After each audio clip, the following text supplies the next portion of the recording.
सामईन कराम, आप सुन रहे हैं एक दिलचस्प कहानी जिसका नाम है कलंदर ज़ात। ये इस सिलसिले की किस्त नंबर 15 है।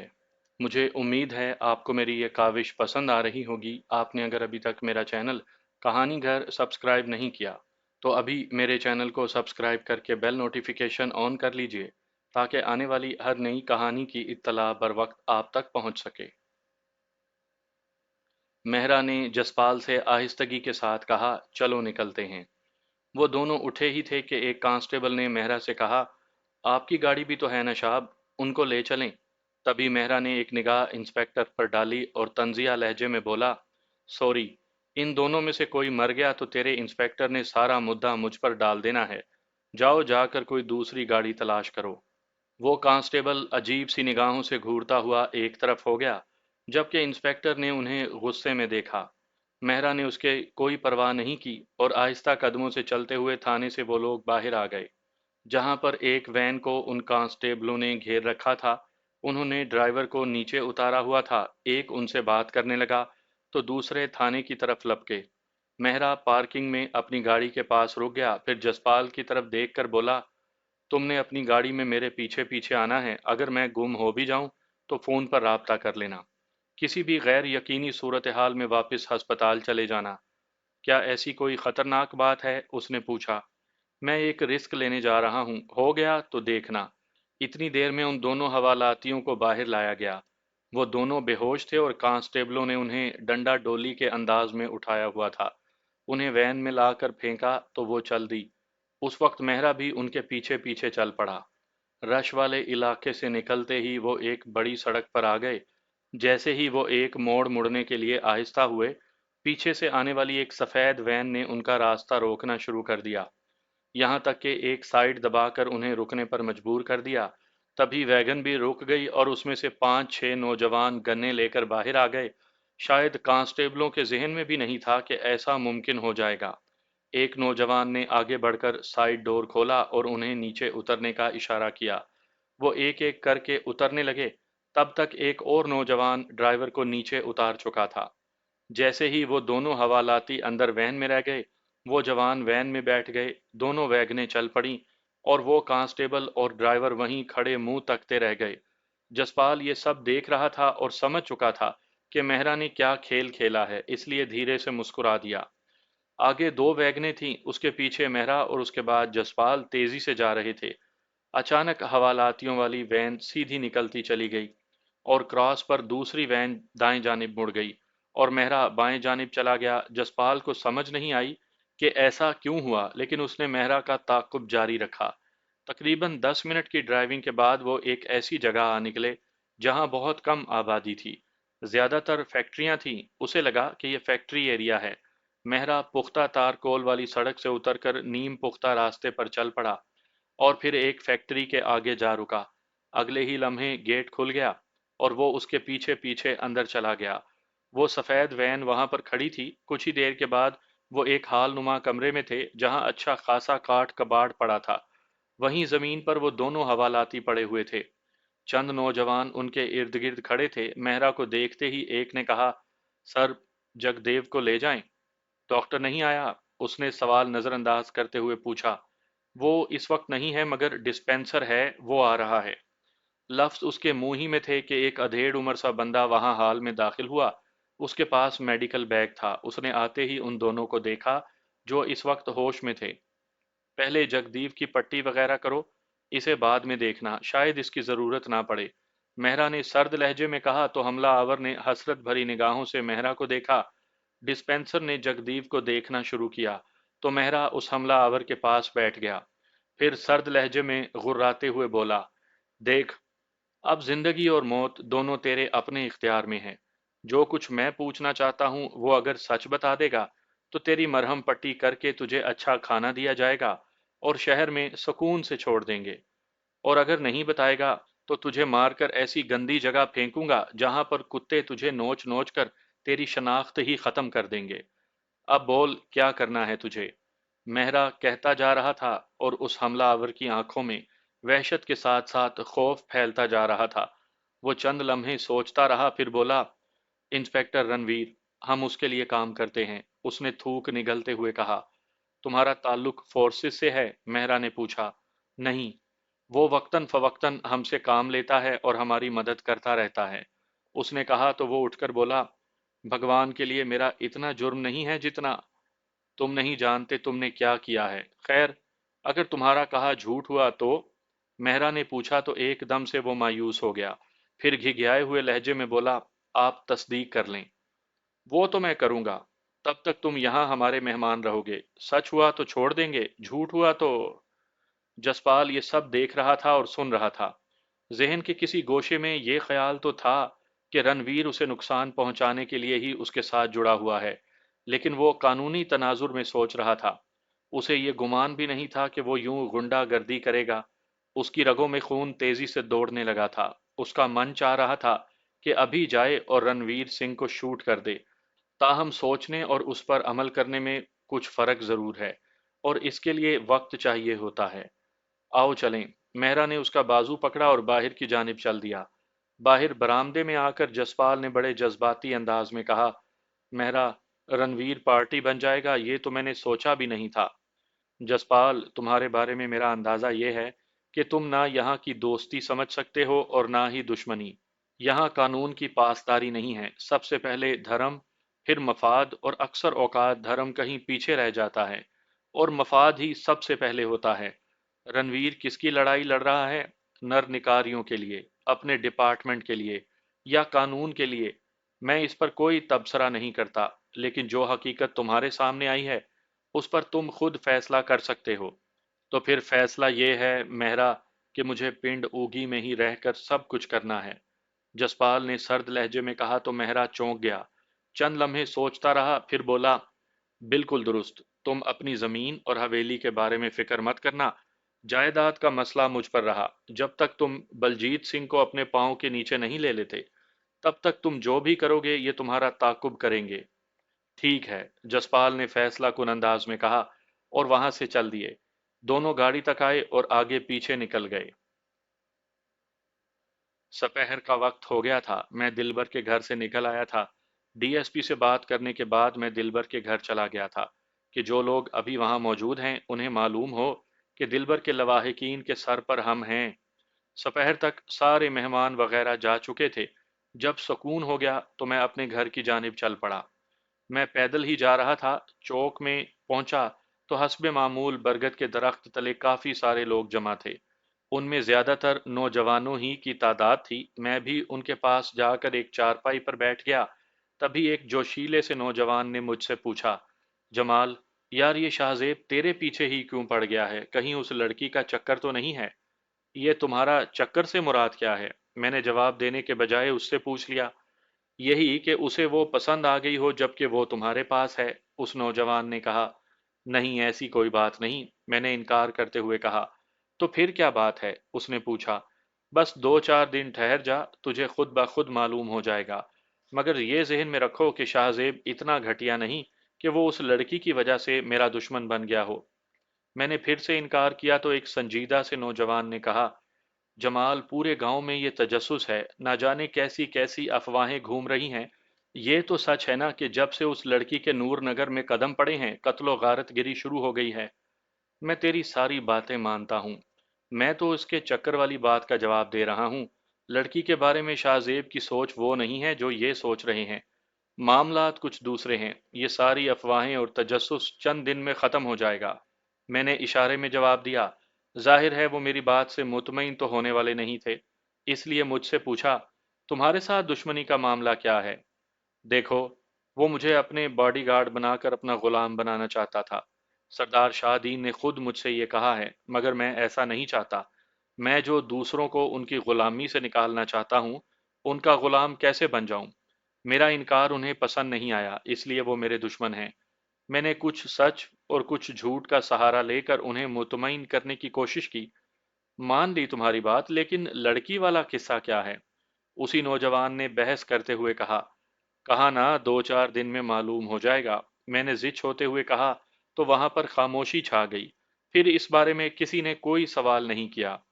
अगरचे मैंने उन्हें झूठ सच कहकर वक्ती तौर पर तो उनसे जान छुड़ा ली थी, लेकिन मुझे ये एहसास होने लगा कि गांव नूर नगर के मकीनों को उस लड़की के बारे में तजस्सुस है।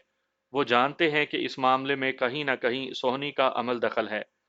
ان کے نزدیک تو وہ ایک طوائف ہی تھی نا، جو ناچنے کے لیے میلے میں آئی تھی اور پھر وہ میرے گھر میں ٹھہری۔ میرے ذہن میں جو ایک دم سے سوال ابھرا تھا وہ یہ تھا کہ اگر سونی کو سردار شاہ دین قبول کر لیتا ہے تو کیا نور نگر یا پورے علاقے کے لوگ اس انہونی کو قبول کر لیں گے؟ کیا اس قبولیت کے ساتھ سردار شاہ دین کا ماضی سامنے نہیں آئے گا، جس میں اس کا کردار کوئی قابل تحسین نہیں تھا؟ اگر سردار شاہ دین اسے بیٹی کے طور پر قبول کر لیتا ہے تو کیا سونی پر سے طوائف کا لیبل اتر جائے گا؟ کیا اسے سردار زادی کے طور پر لوگ قبول کر لیں گے؟ کیا سردار شاہ دین کی عزت و احترام کی وہ سطح رہ جائے گی جو انہوں نے اپنے تئیں بلند مقام پر رکھی ہوئی تھی؟ ایک دم سے ہی کئی سارے سوالات میرے ذہن میں اترتے چلے گئے۔ میرا وجدان کہہ رہا تھا کہ سردار اپنے روب اور دبدبے کے آگے ہر شے قربان کر دیتے ہیں۔ سردار شاہ دین کبھی بھی اپنی ساکھ، عزت و احترام، مقام اور مرتبے سے نیچے نہیں آ سکتا۔ اگر یہ مان بھی لیا جائے کہ وہ اپنے دل سے مجبور ہو کر اولاد کا درد محسوس کرتے ہوئے اور بیٹی کی ہمدردی میں اسے قبول کر لے گا، تو وہاں اتنے ہی چانس تھے کہ وہ ضرور کوئی سازش کر کے سونی کو ختم کر دے۔ پھر اس کے لیے کوئی مسئلہ نہیں رہے گا، چہ جائے کہ شاہ زیب اور شاہ دین میں سونی کے معاملات میں مخالفت بھی پیدا ہو گئی تھی۔ ممکن ہے شاہ دین اپنی عمر کے تقاضے کو دیکھتے ہوئے خاموشی سے یہ سمجھوتا کر لے، مگر شاہ زیب نے تو ابھی حکمرانی کرنا تھی۔ وہ اپنے نام کے ساتھ یہ کیسے برداشت کر سکتا ہے کہ اس کی بہن طوائف زادی ہے؟ اس لیے مجھے نہیں لگتا تھا کہ سردار سونی کے بارے میں کوئی اچھا فیصلہ کرنے والے تھے۔ اس سمجھوتے میں وہ سونی سے جان چھڑانے والی بات ہی کریں گے، کیونکہ سمجھوتے کبھی دل سے نہیں کیے جاتے، مجبوری میں کیے جاتے ہیں۔ اگرچہ میں ان نوجوانوں کے ساتھ بیٹھا گپ شپ کرتا رہا تھا، لیکن یہ سوال جو میرے ذہن میں پیدا ہو رہے تھے مجھے بے چین کر رہے تھے۔ یہاں تک کہ شام ہو گئی اور دن ڈھل گیا، میں وہاں سے اٹھ کر گھر کی طرف چل پڑا۔ جب میں گھر میں پہنچا تو بھیدا دودھ دے کر جا چکا تھا۔ مجھے صحن میں آتا دیکھ کر ماں نے دور ہی سے کہا، منہ ہاتھ دھو کر آ جا پتر، کھانا کھا لے۔ میں وہیں سے باتھ روم کی طرف مڑ گیا، پھر جب چارپائی پر آ کر بیٹھا ہی تھا کہ باہر کا گیٹ بج اٹھا۔ یار اس وقت کون آ گیا؟ میں نے بڑبڑاتے ہوئے اٹھنا چاہا تو دالان میں کھڑی سونی نے کہا، تم بیٹھو میں دیکھتی ہوں۔ یہ کہہ کر اس نے گیٹ کی جانب قدم بڑھا دیے۔ تبھی اماں نے تیزی سے پکارا، سونی ادھر واپس آ جا، میں دیکھتی ہوں۔ سو سجن سو دشمن، پتہ نہیں باہر کون ہے۔ سونی کے قدم وہیں رک گئے۔ اماں اس کے قریب سے گزر کر باہر گیٹ کے پاس چلی گئیں۔ کچھ ہی دیر کے بعد چھوٹا گیٹ کھلا اور ڈی ایس پی اندر آ گیا۔ میں نے اسے دیکھ کر اٹھنا چاہا تو وہ دور سے بولا، بیٹھو بیٹھو، مجھے ذرا جلدی تھی اس لیے میں آ گیا۔ میں اتنی دیر میں کھڑا ہو چکا تھا، اس سے مصافحہ کیا، تب تک سونی اندر سے کرسی لے آئی تھی۔ وہ اس پر بیٹھ گیا، تبھی اس نے سونی کو بیٹھنے کے لیے کہا۔ وہ میرے ساتھ چارپائی پر بیٹھ گئی، لیکن اماں کچن کی طرف چلی گئیں۔ سونی، صبح جو ہمارے درمیان بات ہوئی تھی وہ میں نے سردار شاہ دین سے کر دی اور پھر اس پر تفصیلی بات چیت بھی ہوئی۔ وہ مانتے ہیں کہ تم ان کی بیٹی ہو، لیکن شاہ زیب آڑے آ چکا ہے۔ وہ تو میں نے کہہ دیا کہ مجھے جائیداد نہیں چاہیے، پھر وہ کیوں نہیں مانتا؟ سونی نے تیزی سے کہا، وہ صرف اس بات سے خائف ہے کہ تم ایک طوائف ہو۔ وہ اپنے ساتھ تمہارا نام جوڑنا نہیں چاہتا، وہ آہستگی سے بولا۔ تب سونی مایوسانہ انداز میں بولی، تو پھر کیا کہتے ہیں وہ؟ شاہ دین نے تو اپنا موقف بتا دیا تھا، لیکن اس وقت تو معاملہ شاہ زیب کا ہے۔ ڈی ایس پی نے کہا تو وہ غصے میں بولی، وہ کیا کہتا ہے؟ مطلب وہ کیا چاہتا ہے کہ میں خودکشی کر لوں؟ اس کا کہنا ہے کہ جتنی چاہے تم دولت لے لو، مگر اس حق سے دستبردار ہو جاؤ کہ تم سردار شاہ دین کی بیٹی ہو۔ مطلب وہ میری قانونی حیثیت قبول نہیں کرنا چاہتا، سونی نے سوچنے والے انداز میں کہا۔ بظاہر تو یہی لگتا ہے۔ وہ بھی تقریباً مایوس ہو گیا۔ اوکے ڈی ایس پی صاحب، آپ نے تو محنت کی، لیکن سردار ایسا نہیں چاہتے۔ نہ صحیح، میں کل عدالت میں ریٹ دائر کر دیتی ہوں، پھر سارے ملک کو پتہ چل جائے گا۔ یہ رات درمیان میں ہے، رہی زندگی تو کل عدالت میں۔ آپ بھی اپنا موقف دے دیں گے نا؟ سونی نے اپنی بات کہتے کہتے اس سے پوچھا۔ میں تو قانون کے مطابق بات کروں گا۔ میں بہرحال اپنی رپورٹ آج ہی بنا کر بھیج دوں گا اپنے اعلیٰ افسران کو، پھر وہ جانیں، اور آپ یا سردار۔ وہ آہستگی سے بولا، پھر اٹھتے ہوئے کہنے لگا، بہرحال آج رات آپ اپنا خیال رکھیں، میں کچھ نفری یہاں چھوڑے جا رہا ہوں، وہ آپ کی حفاظت کریں گے۔ नहीं डीएसपी साहब, ये बेचारे सारा दिन के थके हुए रात क्या ड्यूटी देंगे, हम खुद अपनी हिफाजत कर लेंगे। बैठो पुत्र, खाना खा लो, जो दाल साग बना है चख लो। अम्मा ना जाने किस वक्त ट्रे में खाना रखे वहां आ गई थी। अम्मा जी, इस वक्त मुझे कतन भूख नहीं, मैं सरदारों के हाथ से खाना खा कर निकला हूँ। लेकिन कहते हैं कि खाना सामने आ जाए तो इनकार नहीं करना चाहिए। आप सिर्फ एक कप चाय पिला दें, खाना हो गया। ये कहकर वो दोबारा बैठ गया। मैंने अम्मा को खाना वापस ले जाने का इशारा किया। तभी सोनी भी उठ गई। मैं और वो दोनों अकेले रह गए। तब वो बोला, जमाल, तुम कोई तीसरी राह निकाल सकते हो? तीसरी राह तो तब निकल सकती है ना जनाब कि अगर दोनों तरफ से मुखलिस हों। अब देखें, सोहनी सिर्फ अपनी शनाख्त चाहती है, जायदाद का हक नहीं। दूसरी तरफ से ना शनाख्त दी जा रही है और ना ही हक, बल्कि मुंह बंद करने की कीमत दी जा रही है। मैंने कहा तो वो बोला, वही ना, ये तो सामने है, तीसरा कोई हल? मैं वही कह रहा हूं ना कि एक तरफ के लोग मुखलिस नहीं। मैंने फिर अपनी बात पर जोर देते हुए कहा तो उसने तजस्सुस से पूछा, ये तुम किस बिना पर कह रहे हो? इसलिए कि उन्हें ये अच्छी तरह मालूम है कि सोनी के पास अदालत जाने का हक है, लेकिन ये हक उस वक्त ख़त्म हो जाएगा जब वो अदालत पहुंच ही नहीं पाएगी। इन सरदारों के दिमाग में कहीं है कि सोनी की ज़िंदगी का खात्मा उनके लिए निजात है। उन्होंने कानून की आंख में धूल इस तरह झोंकी है कि दोनों बाप बेटा ड्रामा कर रहे हैं। एक मानता है, एक नहीं मानता, और मौका पाते ही सोहनी नहीं रहेगी। हालांकि सोहनी ने यह भी कहा है कि वो अपनी शनाख्त लेकर ये मुल्क ही छोड़ जाएगी। तो फिर उन्हें डर क्यों है? मैंने तफसील से बताया तो वो चंद लम्हे खामोश रहा, फिर बोला, बात तो दिल को लगती है, सोहनी की जिंदगी को खतरा तो है, लेकिन सवाल यह है कि तुम उसकी हिफाजत कर पाओगे? वो यहाँ से कहीं महफूज जगह पर चली क्यों नहीं जाती? मैं तो अपनी पूरी कोशिश करूंगा कि उसकी हिफाजत करूं, और जहां तक चले जाने का ताल्लुक है, तो क्या आप समझते हैं कि वो लाहौर में भी महफूज होगी? वहां पर तो ज्यादा उनके निशाने पर होगी। अब तक उन्होंने ये ड्रामा क्यों किए रखा? वो अब इसकी मूवमेंट पर निगाह रखेंगे। आज रात निकले या कल सुबह, उन्होंने हमला करना ही करना है। तुम इतने पुर यकीन हो? उसने तजस्सुस से पूछा तो मैंने बड़े तहम्मुल से कहा, जी डीएसपी साहब, मैं बचपन से उन्हें समझ रहा हूँ। जो कुछ ये सोच कर बैठे हैं, मैं वो कतन नहीं होने दूंगा कि सोहनी मेरी पनाह में है। आप क्यों नहीं समझते? ये उनकी जायदाद का ही नहीं, हुक्मरानी का भी मसला है। ऐसी 10 बेटियां वो कुर्बान कर दें। सरदार शाहदीन तो बहुत जज्बाती है, लेकिन वो बहुत बड़ा एक्टर भी है, बड़ा जबरदस्त ड्रामा करता है।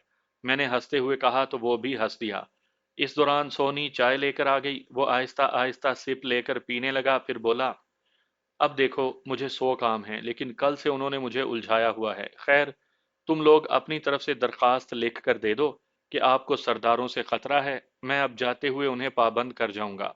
सोनी चाहे तो दे दे दरखास्त, मुझे जरूरत नहीं। मैंने कहा तो गेट बज उठा। इस वक्त कौन हो सकता है? मैं उठकर बाहर की तरफ गया। वहां फखरू खड़ा था, सरदारों का खास मुलाजिम।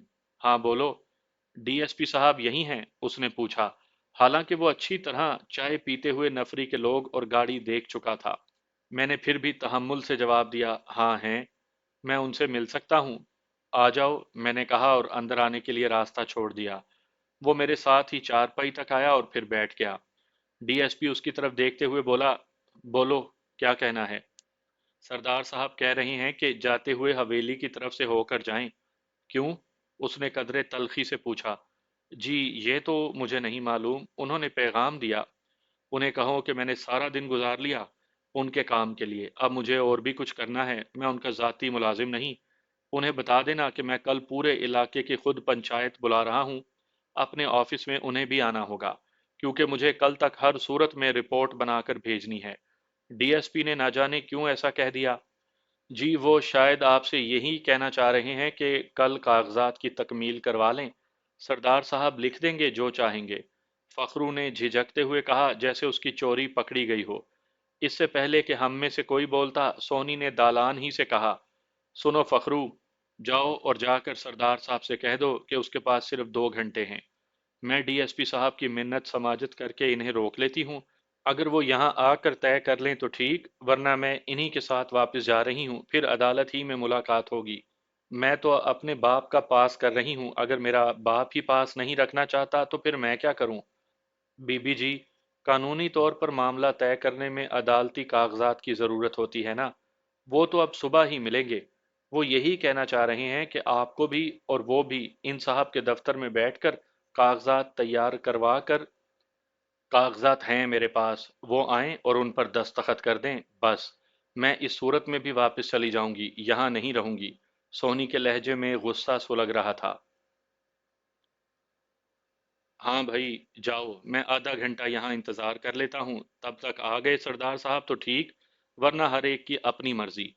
डीएसपी ने कहा और उठ खड़ा हुआ। फिर मेरी तरफ देखकर बोला, मुझे थोड़ा आराम करना है, चलें? मैंने बाहर वाले कमरे की तरफ इशारा करते हुए कहा तो वो मेरे साथ बढ़ गया। मैं उस वक्त खाना खा चुका था जब छाका हवास बाख्ता सा घर में दाखिल हुआ। उसे किसी ने गलत इत्तला दे दी थी कि पुलिस मुझे पकड़ने के लिए आई है। जब उसे सारी बात का पता चला तो वो पुरसकून हो गया। आधा घंटा गुजर गया था, डीएसपी बाहर वाले कमरे से उठकर जाने के लिए तैयार हो रहा था कि मेरी तवक्को के मुताबिक सरदार शाहदीन वहां आन पहुंचा। बाहर वाले कमरे में सरदार, डीएसपी और मैं और सोहनी के अलावा फखरू और छाका भी थे।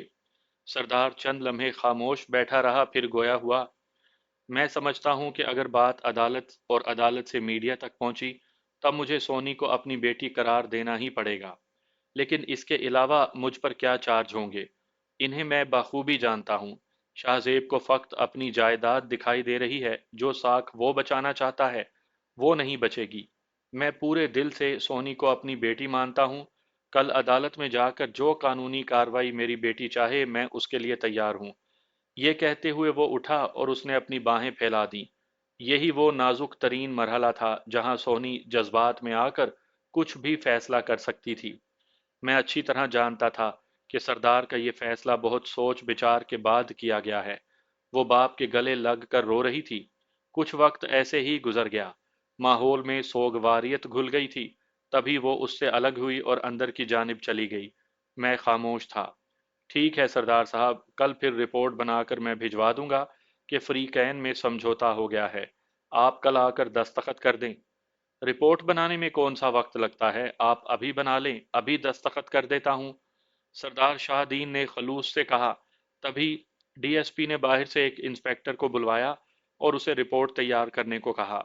जाहिर है कागज कलम तो मुझी से मांगना था। मैंने छाके को इशारा किया कि वो अलमारी में से कागज निकाल लाया। इतनी देर में सोहनी अंदर से बरामद हुई और कमरे में आ गई। उसके हाथ में स्टाम्प पेपर था। उसने आते ही वो स्टाम्प पेपर डीएसपी को दे दिए और फिर बोली, आप इसे देखें और पढ़ें, मेरी नीयत का अंदाज़ा लगाएं। ये मैंने एक हफ्ता कबल तैयार करवाए हैं। मैं कुछ नहीं कहूंगी, आप बाबा को बता दें, बाबा खुद पढ़ लें। डीएसपी ने पहले वो दस्तावेज खुद पढ़ी, फिर सरदार को दे दी, जिसमें तकरीबन 20 मिनट सर्फ हो गए।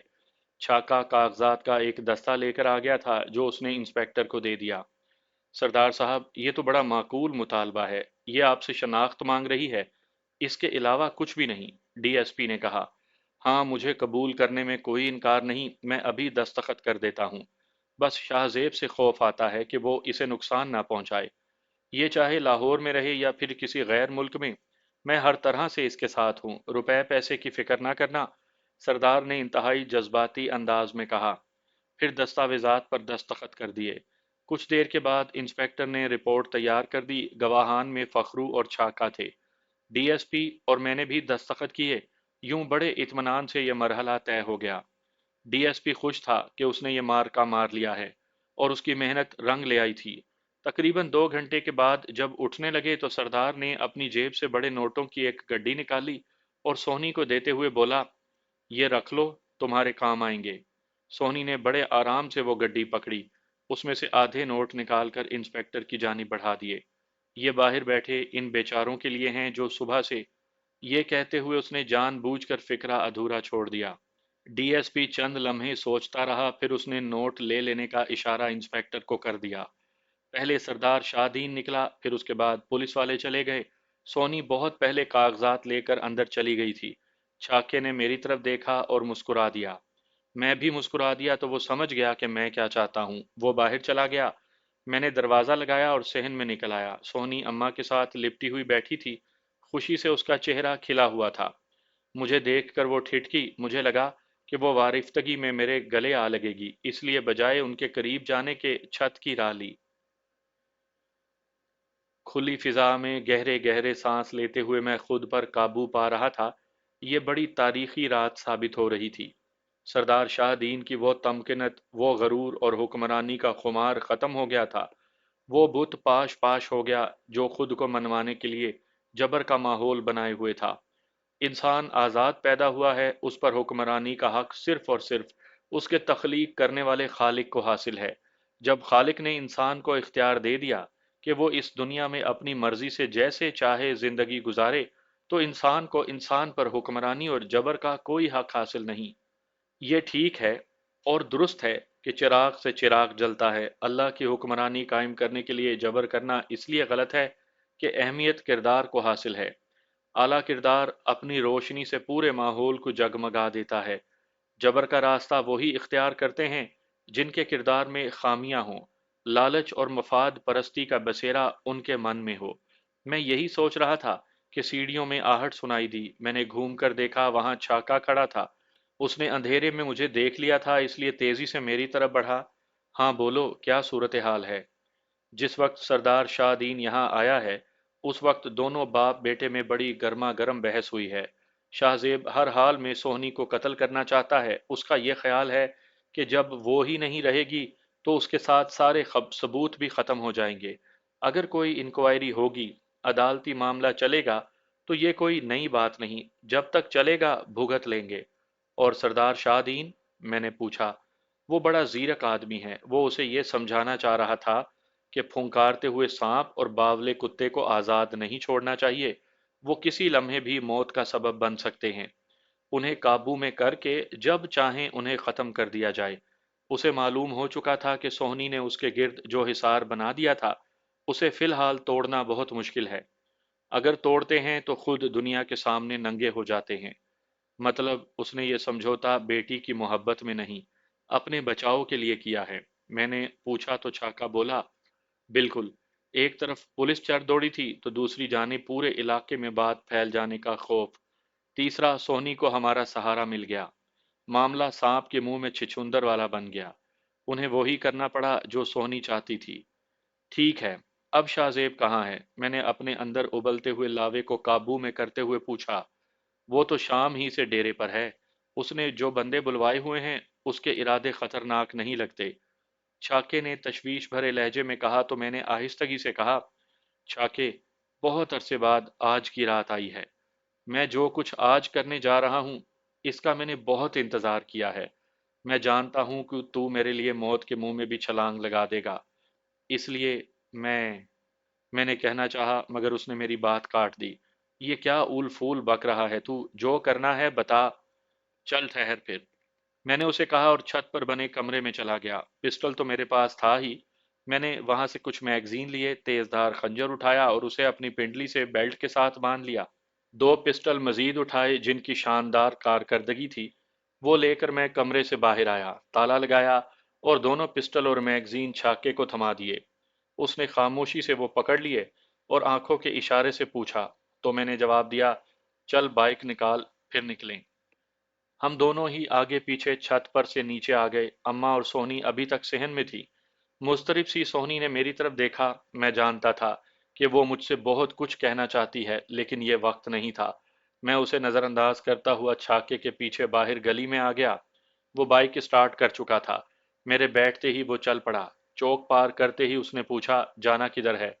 نہر کنارے، حویلی کے پچھواڑے، فصلوں کے درمیان جو راستہ ہے وہاں تک چل۔ میں نے اسے جگہ بتائی تو اس نے کچھ مزید پوچھے بغیر بائک کی رفتار تیز کر دی۔ اندھیری رات میں پہلا پہر ختم ہو چکا تھا۔ گاؤں میں یہ وقت بڑا پرسکون ہوتا ہے۔ پکی سڑک پر کوئی زی رو نہیں تھا، البتہ چوک میں بیٹھے ہوئے کچھ لوگوں نے ہمیں دیکھا تھا۔ پکی سڑک پر فرلانگ بھر آگے جانے کے بعد وہ راستہ نکلتا تھا جو نہر کنارے جاتا تھا۔ چھاکے نے بائیں جانب اس کچے راستے پر بائک موڑ لی۔ تب میں نے چھاکے کو آہستہ رفتار سے چلنے کو کہا۔ حویلی کے پچھواڑے پہنچ کر میں نے اسے رکنے کو کہا تو وہ رک گیا۔ میں بائک سے نیچے اتر آیا تو اس نے سوالیہ انداز میں سرگوشی میں پوچھا، یہاں کیوں؟ ابھی تو نہر۔ تب میں نے بڑے پرسکون انداز میں جواب دیا، چھاکے، میں سردار شاہ دین کو قتل کرنے جا رہا ہوں، تم نے میرا یہاں انتظار کرنا ہے۔ بائک کو نہر کنارے لے جا کر چھپا دے، تاکہ بعد میں ہمارا کھرا انہیں نہ ملے۔ واپس اس جگہ آ جانا، واپس آ کر بائک لے لیں گے۔ اگر میں 2-3 گھنٹے میں نہ آیا تو تم واپس پلٹ جانا۔ حویلی میں آنے کی حماقت نہ کرنا، پھر صبح ہی میرا پتہ کرنا۔ یار، تو نے پہلے کیوں نہیں بتایا؟ کچھ اور بندوبست کرتے، کہیں دوسری جگہ۔ بحث نہیں، جو کہا وہ کرو، میں نے سختی سے کہا اور فصل کے کنارے کھال کی منڈیر پر چل پڑا۔ مجھے یقین تھا کہ جب تک میں نگاہوں سے اوجھل نہ ہوا وہ وہیں کھڑا رہے گا۔ میں اندھیرے میں بڑے محتاط انداز سے چلتا چلا گیا۔ اس وقت میں پرسکون ہو گیا جب میں نے محسوس کیا کہ چھاکا بائک لے کر نہر کنارے چلا گیا ہے۔ حویلی کے پچھواڑے کی چار دیواری میرے سامنے تھی۔ بچپن سے میں اس حویلی کو دیکھتا آیا تھا اور ہمیشہ میں نے یہی سوچا تھا کہ جب کبھی بھی مجھے اس حویلی میں داخل ہونا پڑا تو میں خاموشی سے کیسے داخل ہو سکتا ہوں۔ میں نے ان گنت مرتبہ اس حویلی کا جائزہ لیا تھا اور محفوظ سے محفوظ راستہ تلاش کر کے نہ جانے کتنی بار خیالوں ہی خیالوں میں اس حویلی کے اندر داخل ہو چکا تھا۔ بچپن سے ایک ایک امکان میرے ذہن میں تھا اور اس کے ہزاروں حل بھی میں سوچ چکا تھا۔ میری زندگی کی سب سے بڑی خواہش یہی تھی کہ محفوظ طریقے سے اس حویلی میں داخل ہو کر باہر نکل آؤں۔ مجھے اچھی طرح معلوم تھا کہ ملازمین کے کوارٹر اسی طرف ہیں اور ایک لوہے کا دروازہ اس چار دیواری میں نصب تھا جو ہر وقت کھلا رہتا ہے۔ ایک گیٹ نما دروازہ آخری سرے پر تھا جو اس وقت کھولا جاتا تھا جب سرداروں نے ڈیرے پر ایمرجنسی میں جانا ہوتا تھا۔ ملک سجاد اسی گیٹ سے نکلا تھا۔ مجھے دیوار پھاندنے کی ضرورت نہیں تھی، میں لوہے کے اس دروازے سے بآسانی اندر جا سکتا تھا جو ملازمین کی گزرگاہ تھی۔ اس میں سب سے بڑا رسک یہی تھا کہ ملازمین کی نگاہ مجھ پر پڑ سکتی تھی۔ ان کی نظروں سے بچنا محال تھا کیونکہ وہ حویلی کی اس طرف کھلے میں پھرتے رہتے تھے اور اس میں سو بھی جاتے تھے۔ میں دروازے کے ساتھ لگ کر کھڑا ہو گیا۔ اندر کی طرف اندھیرا تھا۔ میں نے آہستگی سے دروازہ کھولا، چند لمحے اندر کا جائزہ لیا اور اندر کی طرف چلا گیا۔ وہاں کوارٹروں سے آنے والی دھیمی دھیمی روشنی پھیلی ہوئی تھی۔ میں وہیں دیوار کی جڑ میں بیٹھ گیا۔ میں چند منٹ دم سادھے وہیں بیٹھا رہا۔ رات کے اس پہر ملازمین کے کوارٹروں میں خاموشی تھی۔ دو چار لوگ باہر چارپائیوں پر لیٹے ہوئے تھے۔ میں یقین سے نہیں کہہ سکتا تھا کہ وہ سوئے ہوئے ہیں یا جاگ رہے ہیں۔ مجھے وہیں بیٹھ کر یہی یقین کرنا تھا۔ میں تقریباً 15 منٹ وہیں اسی مقصد کے لیے بیٹھا رہا۔ جب مجھے یقین ہو گیا کہ وہ بے خبر سو رہے ہیں تو میں اٹھا اور ان کے قریب سے ہوتا ہوا آگے بڑھ گیا۔ وہاں سے رہائشی عمارت تقریباً 2 ایکڑ پر تھی۔ درمیان میں ایک طرف لان اور دوسری طرف سوئمنگ پول تھا جس میں اس وقت پانی نہیں تھا۔ میں تیزی سے چلتا ہوا رہائشی عمارت کی پچھلی طرف آ گیا۔ یہاں بھی ایک داخلی دروازہ تھا جو میری معلومات کے مطابق اکثر بند رہتا تھا۔ میں وہ دروازہ کھول نہیں سکتا تھا لیکن اس پر بنے ہوئے آرائشی شیڈ میرے کام آ سکتے تھے۔ سردار شاہ دین کی خوابگاہ اوپر والے پورشن میں تھی۔ میں ان شیڈز کے سہارے چڑھ کر اوپر بالکنی میں جا سکتا تھا۔ پھر ایک راہداری کے بعد سردار کی خوابگاہ تھی۔ اصل خطرہ اوپر ہی تھا، وہاں سیکیورٹی گارڈ موجود رہتے تھے۔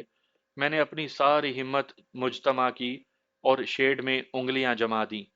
پھر اپنا وزن اٹھاتے ہوئے میں اوپر چڑھنے لگا۔ تقریباً 2 منٹ کے بعد میرے ہاتھ بالکنی تک پہنچ گئے۔ میں نے اپنا سر اٹھایا اور کسی ممکنہ خطرے کو دیکھا۔ سامنے کی راہداری خالی تھی۔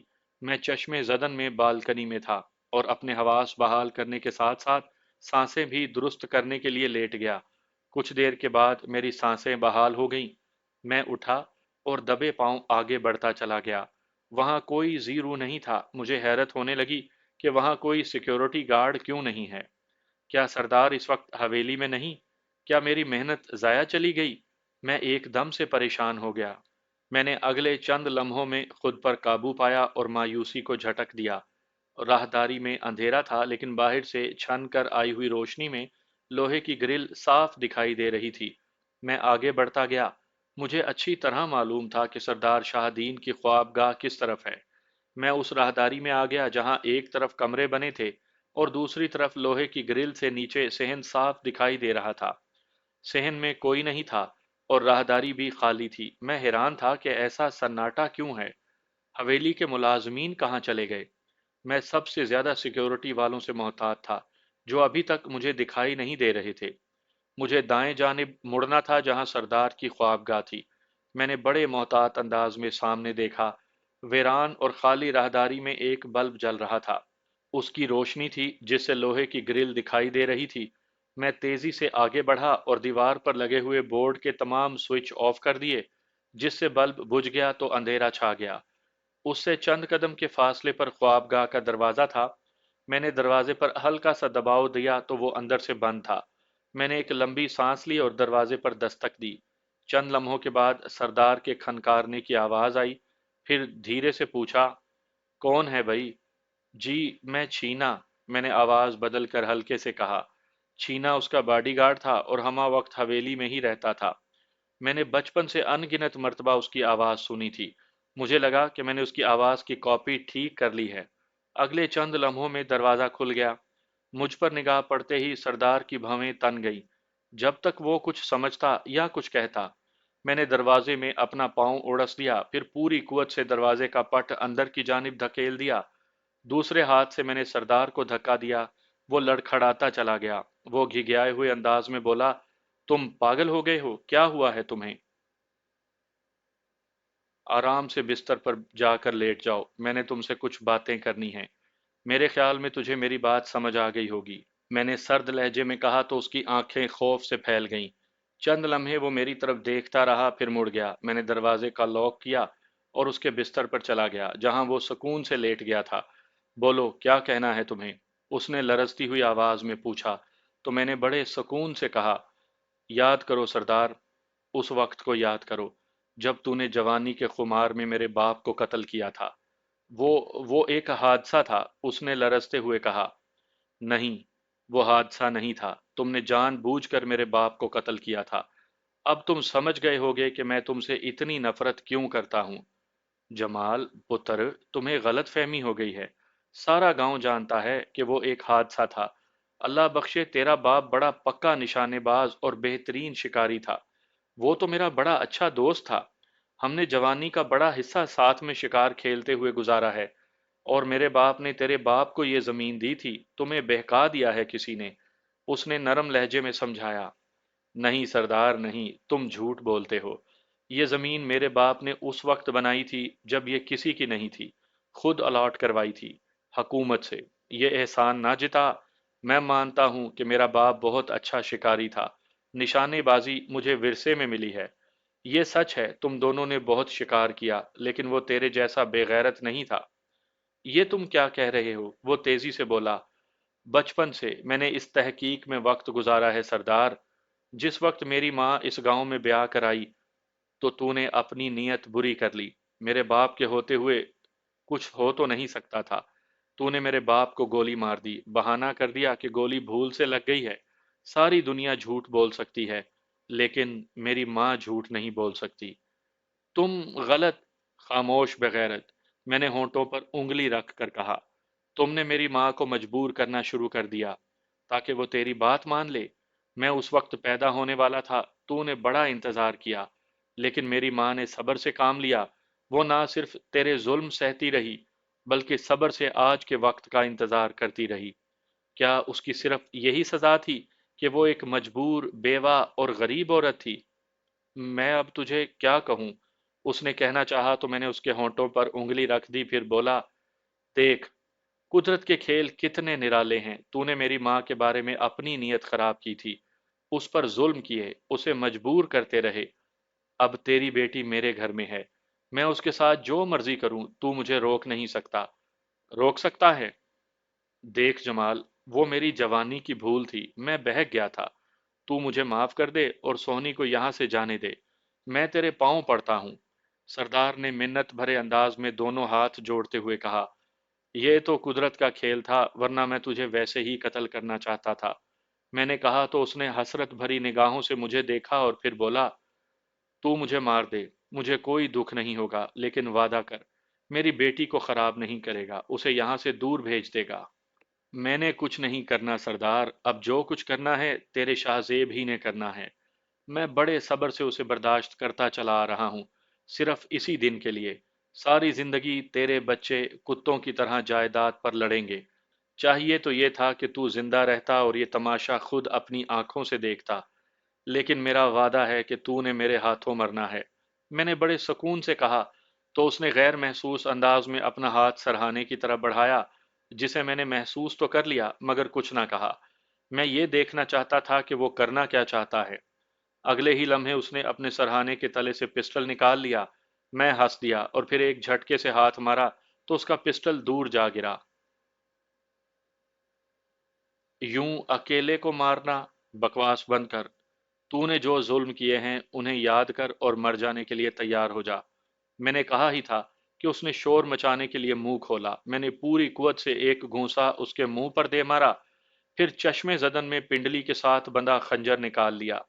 وہ دہشت زدہ ہو گیا، پھر میں نے اسے مزید وقت نہیں دیا۔ اگلے ہی لمحے میں نے اس کے گلے پر خنجر پھیر دیا۔